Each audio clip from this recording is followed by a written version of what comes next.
So we are starting today with cocoa beans.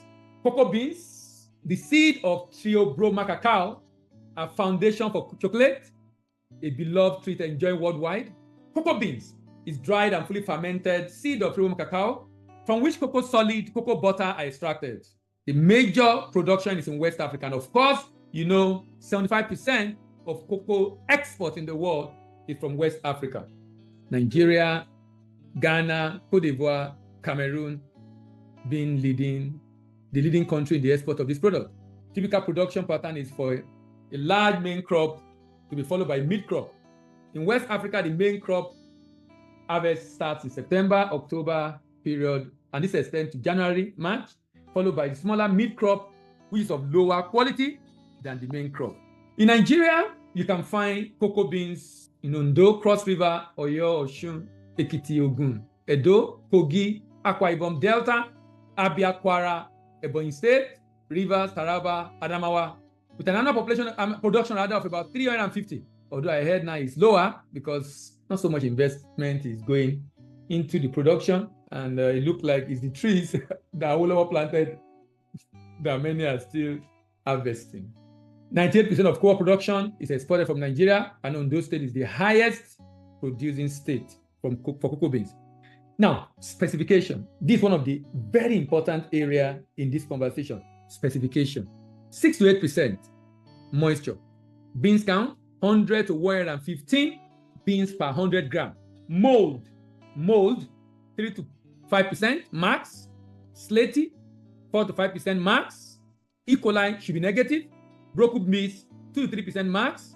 Impurity, 2 to 4% max. Some buyer can tolerate a little bit more. Some will even want it less. So a lot depends on the buyer, depending on what they want to use it for. Of course, from cocoa beans, we have chocolate, we have beverages, we have flavoring also for sauce and dessert. Cocoa is rich in antioxidants, thus minerals like magnesium, iron, copper, manganese, and of course, fiber, helping digestion and health of the gut. It has uses in cosmetics with cocoa butter used in lotion, soap, skincare, and the like. Pharmaceuticals. Research explore potential application in wound healing and cough suppressant. Cocoa shell also acts as fertilizer and, of course, soil conditioner. So, numerous uses. So, the buyer can be using it for different things. And the basis for which the reason the buyer is buying determine the kind of quality the buyer will be asking for. Let's look at the potential for cocoa beans. The major buyer of cocoa beans is in Europe. About 50% of cocoa beans exported, majority of which we have from Africa, from Europe. Netherlands leading the way. Malaysia and United States also a major market that is worth considering. So when you are thinking of export, think of these major countries. Okay, let's take them one by one. In Europe, Netherlands, Germany, France, Italy, Spain, and Belgium, Russia. In Asia, Malaysia, Indonesia, Turkey, Singapore, Japan. In North America, United States, Canada, and Mexico, 1.64 billion. European, almost 50%, 4.94 billion of 50% of total world demand. About 25% of total world demand from Malaysia, Indonesia, Turkey, and Singapore. In South America, Brazil is the major buyer. Even in Africa, Tunisia, Algeria, Rwanda, Uganda are buyers and importers of cocoa beans. In Oceania, very little demand with Australia and New Zealand. Who are the competitors? Cote d'Ivoire, about 40% of cocoa exports in the world. Cote d'Ivoire. Then Ghana, Cameroon. Nigeria is 8%. Not a good one. Ecuador. So you notice that majority, of course, of this product is coming from the like of Cote d'Ivoire, Ghana, Cameroon, and Nigeria. But we still have some coming from Ecuador, even Netherlands, Belgium, Dominican Republic, Malaysia. But Africa is really blessed with the majority coming from Africa. I heard that China is trying to compete in this space. They hired some agronomists from Ghana, who is helping them to achieve that objective. And they're moving very fast. And they've actually exported their trial to Europe. As of last year, of 2022, $1.5 billion demand from Netherlands alone. Germany, 1.18 billion.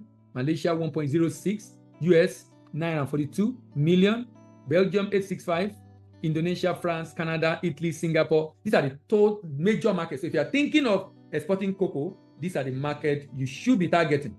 Let's now move on to packaging. The packaging of cocoa beans for export play a crucial role in maintaining their quality and marketability throughout the journey from farm to final consumer. Typically, you use jute bag for cocoa beans, about 66 kg. It depends on the size of jute bag. It's also vary. These natural fiber bags are breathable, allowing for some ventilation and moisture control. Their affordability and usability make them popular choice. In some cases, jute bags have liners, inner liners with polypropylene. This liner provides additional moisture protection and prevent contamination from external sources. So even if water drop on it, it can't get inside. It's important to use high quality, clean, and food grade packaging materials. Like I said, common choice is jute bag or cedar bag, which allow for proper aeration and prevent mold growing. Quality control begin by selecting high quality cocoa beans. Only beans with right size, color, and moisture should be chosen for export. That means sorting is necessary. Thoroughly clean the beans to remove any foreign matter and debris. Sort them based on size, quality to create a uniform batch. Bags and liner must be clean and free of pest contamination and odor to avoid affecting the quality of the cocoa beans. Drying. Ensure the cocoa beans are properly dry to require moisture level, preferably 7% or below.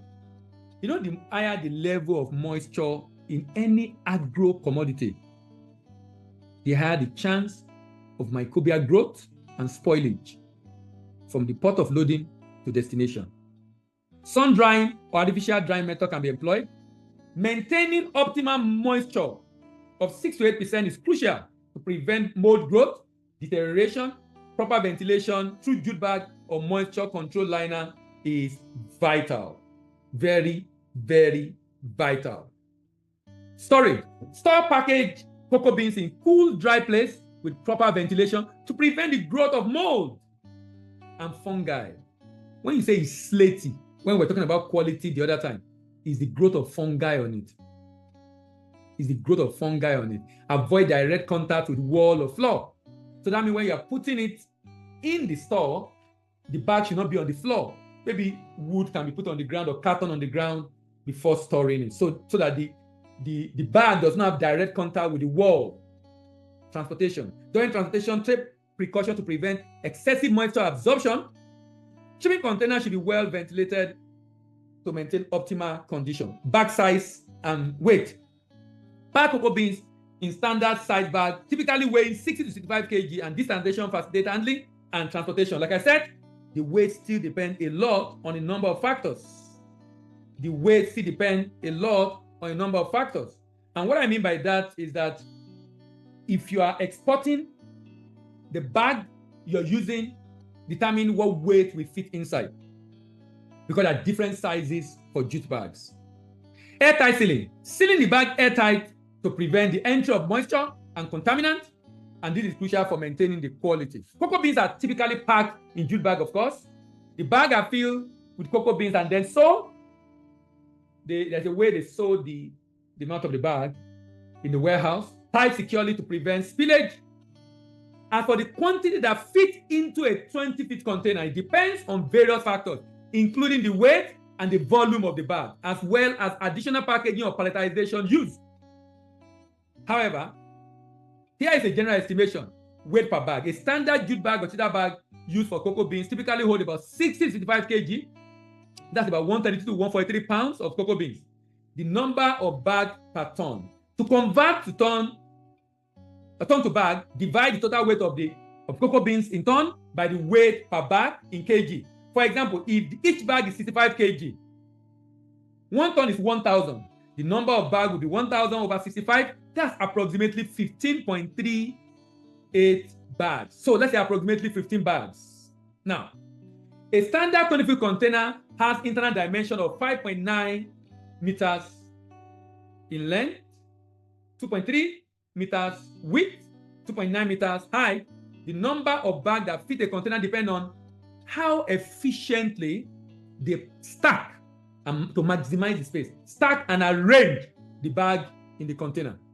Assuming efficient stacking and utilization of space, a 20-foot container can typically accommodate about 250 to 300 bags of cocoa beans, considering the weight and volume constraints. It's important to note that this estimate may vary based on factors such as the size of the bags, the weight of the bag, the packing density, and any additional packaging and palletization used. Additionally, exporters should consider weight limit. When you're loading a container, the weight of the container itself is about almost 3 tons, 2.7 tons thereabout. The total weight should not be more than 30 kg. So whatever you are putting in the container cannot be more than 27 tons. Plus the 2.7, 29 tons. In fact, I've had a case when I used to export solid minerals. Lead oil is very heavy. So even if you fill half of the container is filled up. The weight is been exhausted. So I've had a case where the good entered the port, and when the weight was more than 30, they have to remove some tons, and we have to get a truck to go into the port and load that product back into the terminal. Is that serious? Just to ensure that the crane is not damaged, because the crane has a maximum weight it can carry. So you can't overload the container. Additionally, exporters should consider weight limit, loading regulation, safety standard when packing cocoa bean for shipment in container. Working with experienced logistics provider can help ensure optimal packing and loading practices of cocoa beans export. We'll go on a short break. When we return, we continue with the discussion on the export of cocoa beans. Let's move on to paperwork. International trade is largely a business of documentation. International trade is largely a business of documentation. Documentation is key. In fact, documentation and logistics, very key. Why this is important is buyers sometimes might be paying for goods before they receive it. And to do that, they will rely on the persuasion created. So documentation is everything in international trade. Documentation determine a lot. What do I mean by this? The fact that documentation is what tells us the quality of the goods. Documentation is what will make a buyer to pay before he sees the good. Documentation is what will make a bank to fund. If a bank is funding, it's going to be based on documentation. What are the mandatory documents for cocoa beans? Mandatory documents in many countries, including Nigeria. Commercial invoice, packing list. If you are shipping by sea, bill of lading. If you are shipping by air, airway bill. If you are shipping by road, roadway bill. Pretty much transport documents. Some countries require certificate of origin for obvious reasons. Some countries give concessions in duty payment to some other countries that they consider or they want to help or they want to support. So the evidence that this product is coming from a particular country is shown through certificate of origin. If you're in Nigeria, you can get the certificate of origin from NASIMA and you can process it online on their website. From NASIMA, and you can process it online from their website.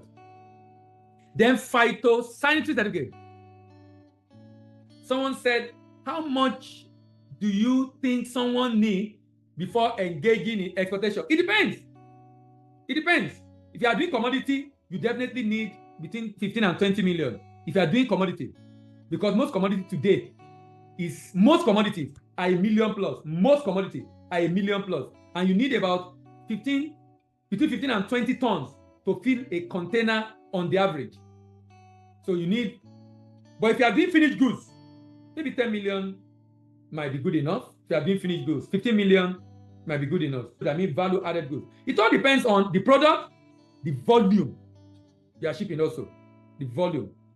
If a buyer is asking you for a container load of an item, obviously that will be a lot of cost, particularly if it is agro commodities. Particularly if it is an agro commodity. Phytosanitary certificate, another very important document. Very, very important document. That was, there was a time Nigerian hibiscus, there was a time that Nigerian hibiscus was banned in Mexico, and it was because of the phyto issues. Then export declaration. You can call this the NXP. If you are familiar with NXP from Nigeria, you can call it the NXP, export declaration document. Then inspection document. This depends on different buyers, but most buyers will want you to do inspection by a third party, pre-shipment inspection. Then fumigation certificate, evidence that the container has been fumigated, not the regular fumigation. There is one that Federal Produce will do. And then in some cases, letter of credit and any other permit. Important point, particularly when you are using letter of credit, accuracy and completeness of document is important. Document should be prepared on time and sent out on time before the goods arrive at destination for payment. Some countries have some specific requirements. It's important you seek guidance from professionals, sometimes from the buyer. The buyer will let you know, for me to clear, these are the documents I need. If you're looking at Nigeria, pre-export document, NXP, you do that online. Proforma invoice attached, export certificate attached. For you to gain access to the platform, you need CAC. Then you pay next fee. In some cases, you need certificate of origin. Exchange control document, SGD from customs, CCI from inspection agent. Shipping document, bill of lading invoice and packing. We talked about that already. Then, of course, phytosanitary certificate, fumigation certificate, and third-party inspection certificate. How about purchaser? But in summary, in getting buyer, you can explore social media, Instagram, Facebook, LinkedIn, YouTube. You can explore B2B platforms. You can export database company. Database company makes it possible for you to buy. You can buy data of importers, but don't call them. There are protocols to engaging buyer abroad, and those protocols have been detailed in Eureka Pack. We did a recording in this session like this on Eureka last year, so you can always get Eureka Pack. Database company, you can buy importers data. So when people are saying, I need buyer, and my issue with get my export is buyer, there are a lot of options available for you to be able to get buyers. International trade fair, you can attend trade fair, or get a partner abroad. Get a partner abroad. Overseas sales representative, overseas subsidiary company, and overseas branch, depending on which option you prefer. You can get Eureka Pack. It helps you. It shows you how to get prepared to get buy abroad, get online tool to deploy it in getting buy abroad, get list of market with demand for your product, get the list of importers in that market, get the contact of importers in that market, get the export contract from the contact detail of the importer, and of course, get favorable export contract terms. We'll go on a short break. In the heart of the bustling city, a determined entrepreneur named Lucky dreamed of taking his product to the world in order to earn foreign exchange. However, the daunting world of international trade left him feeling overwhelmed. It was then that he stumbled upon the 3T Impex Export Mentoring Program. Little did he know, this discovery would change his life and business forever. Through the program, David was immersed in a world of invaluable export trade resources and personalized advisory services. He gained insights into global markets and learned to secure lucrative export contracts from eager buyers. With 3T Impex by his side, he navigated the maze of international payments and expertly handled pricing and documentation, emerging with a deep understanding of mitigating payment risks. As he successfully orchestrated the seamless logistics of shipping his goods to distant lands, Lucky's confidence soared. With a triumphant smile, he realized that he had become the master of export trade business. Do you desire to be like Lucky? Then join the next cohort of the 3T Impex Export Mentoring Program today. Then call 080920000424, 080920000424. All right, pricing. Product cost. It depends on the product. My last check, I think cocoa now is over 2 million. It's interesting. 2 million naira per ton for cocoa. Interesting. Transport depend on the distance. Warehousing, 30 to 50,000 per ton, depend on the location, and that can be for 1 to 4 weeks, depend on the location. Transport to port depend on the carrier, product, and destination. Freight forwarder charge between 150 and 250 per container, depending on negotiation. Shipping line local charges between 30 to 40,000 per container. Freight charge depends on the product, the carrier, and the destination. NXP processing fee is about 8,000 per NXP. Next fee is 0.5% of the FOB. Logistics fee about 30 to 50,000 per metric ton. I call it OWA boys. You know, these are fees you pay on the road. Terminal handling charge about 80 to 120 per container, depending on the size of the container. Marine insurance fee 0.8% of the invoice value. Inspection fee between 100 and 120,000 per container. NAFDAC fee determined by the government agency. Certificate of origin 12,000 to 20,000 per shipment. Fumigation certificate, determined by the government, same for fire sanitary, and interest rate, if you are taking a loan, determined by the bank. Now, let's look at the pitfalls. This is the biggest issue that people face. This is the biggest issue for me. One of the reasons why we're having this conversation is this particular section. You know, a lot of time, government will talk about the fact that, oh, Nigerian products are being rejected. Nigerian products are having issues. This is the reason why. Some people are not even aware of the pitfalls of their product, the challenge of their product. Let's take them one by one. One of the major issues with cocoa beans export that can impact on the flavor, the way it smells, is mold contamination. Probably the biggest. Mold growth in cocoa beans can produce off flavor and mycotoxin, and it affects the quality of the cocoa. To mitigate issue of mold contamination, proper drying and fermentation process. Quick transport.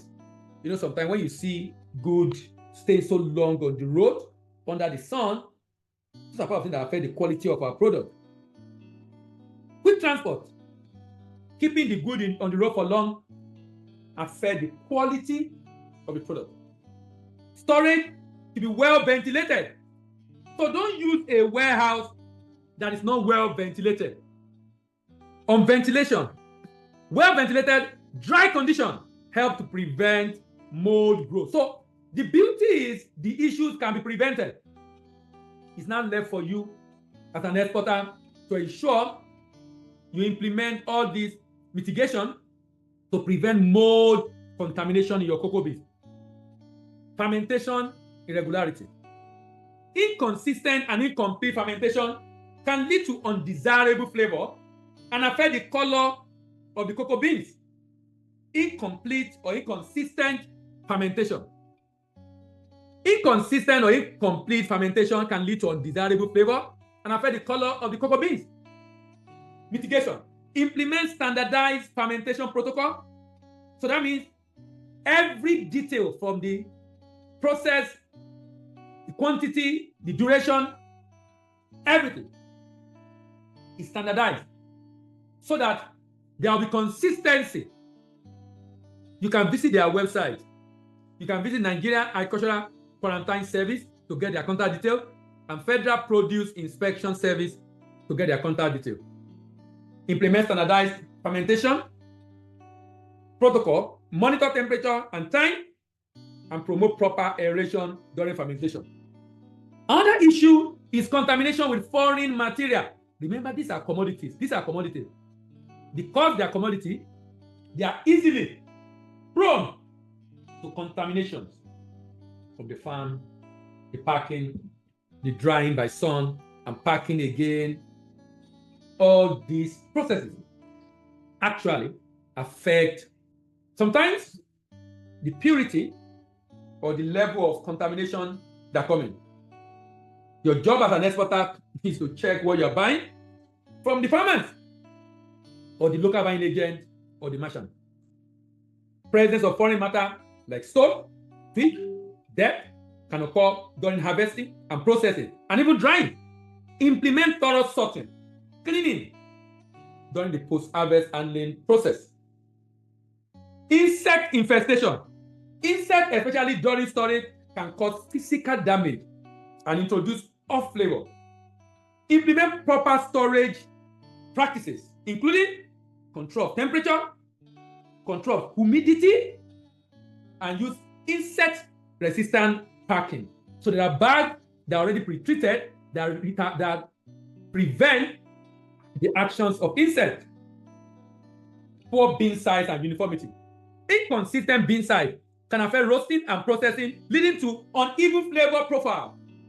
Mitigation: sort beans based on size during processing, and educate farmers on proper harvesting and post-harvest handling techniques. Contamination with chemicals. Right there on the farm, even before harvest, pesticides are used. And this chemical used during cultivation can increase the level of residue, the chemical residue in the product. So it's important to educate the farmers on sustainable and organic farming practices, reducing reliance on harmful chemicals, and some chemicals that are even banned completely. Aging cocoa beans. Prolonged storage without proper condition can lead to flavor deterioration. Implement efficient supply chain management, reduce time between harvest and processing, and time of storage. Reduce your inventory carrying cost by ensuring that the good does not stay too long in the warehouse. Quality variation across batches. Inconsistent quality across batches can impact product consistency for chocolate manufacturers. So, quality control measures at each stage, from harvesting to processing to storage, is very important, and continuous training of farmers. Now, other important issues, particularly in Europe, social and ethical issues. Child labor, poor working conditions, unfair wages can impact ethical and social aspects of cocoa production. And some buyers will even tell you you need fair trade certification. They want to be sure you are buying at a good price, and you are paying, because cocoa beans at over 2 million per ton. How much is the farmer getting? They are interested. How much is the farmer getting? And they're also looking at how sustainable, the sustainability in your value chain, in your supply chain.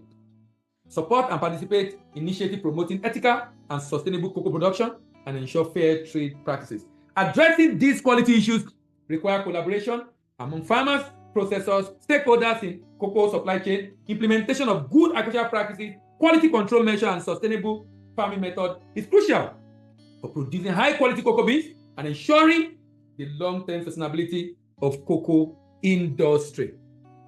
ESG, environmental and social government, is a big deal right now. In fact, even European farmers are protesting because the ESG is affecting them. It's increasing their cost, making them uncompetitive for people that making their manufacturer to be importing from countries that probably are not practicing some of those ESG principles. Big deal for EU right now. All right, thank you very much, everyone. In the heart of the bustling city, a determined entrepreneur named Lucky dreamed of taking his product to the world in order to earn foreign exchange. However, the daunting world of international trade left him feeling overwhelmed. It was then that he stumbled upon the 3T Impex Export Mentoring Program. Little did he know, this discovery would change his life and business forever. Through the program, David was immersed in a world of invaluable export trade resources and personalized advisory services. He gained insights into global markets and learned to secure lucrative export contracts from eager buyers. With 3T Impex by his side, he navigated the maze of international payments and expertly handled pricing and documentation, emerging with a deep understanding of mitigating payment risks. As he successfully orchestrated the seamless logistics of shipping his goods to distant lands, Lucky's confidence soared. With a triumphant smile, he realized that he had become the master of export trade business. Do you desire to be like Lucky? Then join the next cohort of the 3T Impex Export Mentoring Program today. Then call 080920000424, 080920000424.